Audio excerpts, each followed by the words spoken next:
नमस्कार दोस्तों, स्वागत है आपका हिंदी नॉलेज शो में। तो दोस्तों, अब से 3-4 दिन पहले तक अमेरिकी राष्ट्रपति जो बाइडन हर जगह ये बयान देते आ रहे थे कि हम अमेरिकी सेना को यूक्रेन नहीं भेजेंगे और अगर रूस यूक्रेन पर हमला करता भी है तो हम सिर्फ प्रतिबंध लगाएंगे।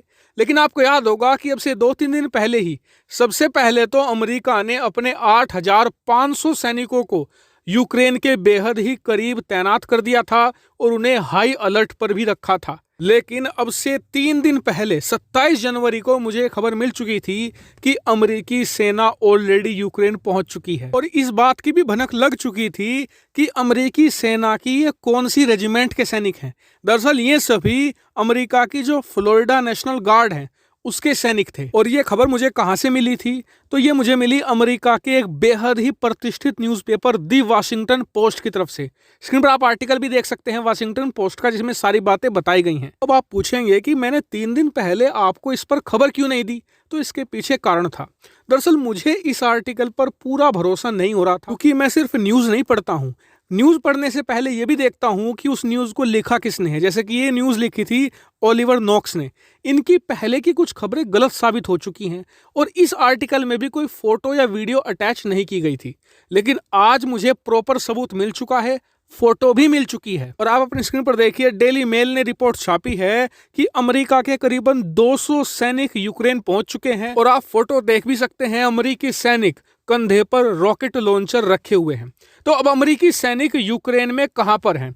तो ये बताया गया है कि यूक्रेन का एक शहर है लवीव, जो रूसी सीमा के बेहद ही ज्यादा करीब है। वहीं पर ये अमेरिका के 200 सैनिक हैं और ये फ्लोरिडा नेशनल गार्ड से संबंधित हैं। तो अब सवाल उठता है कि अमेरिकी सैनिक यूक्रेन में कर रहे क्या हैं?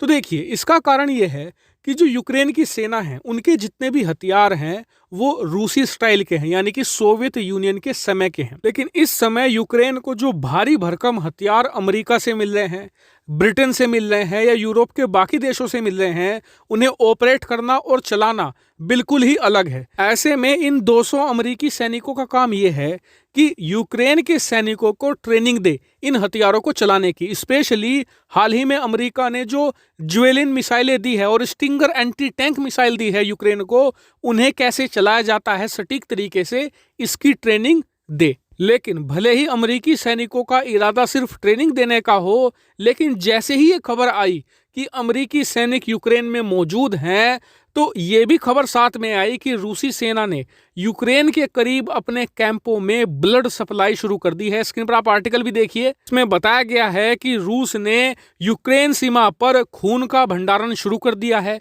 जिसका इस्तेमाल तब होता है जब युद्ध के दौरान सैनिक घायल हो जाएं। ऐसे में ये खून उन्हें चढ़ाया जाता है और इसीलिए जब से ये दोनों खबरें बाहर आई हैं, रूस यूक्रेन के बीच युद्ध का खतरा भी और ज्यादा बढ़ चुका है। और ये बात तो आप जानते ही हैं कि इस समय रूस यूक्रेन की जो सीमा है वो बारूद का ढेर बनी हुई है। एक छोटी सी चिंगारी, एक छोटी सी मिसअंडरस्टैंडिंग इतना भयानक युद्ध करवा सकती है जिसका अंदाजा नहीं लगाया जा सकता। हालांकि इस दोनों ही खबरों पर आपका क्या व्यू पॉइंट है, कमेंट करके जरूर बताएगा।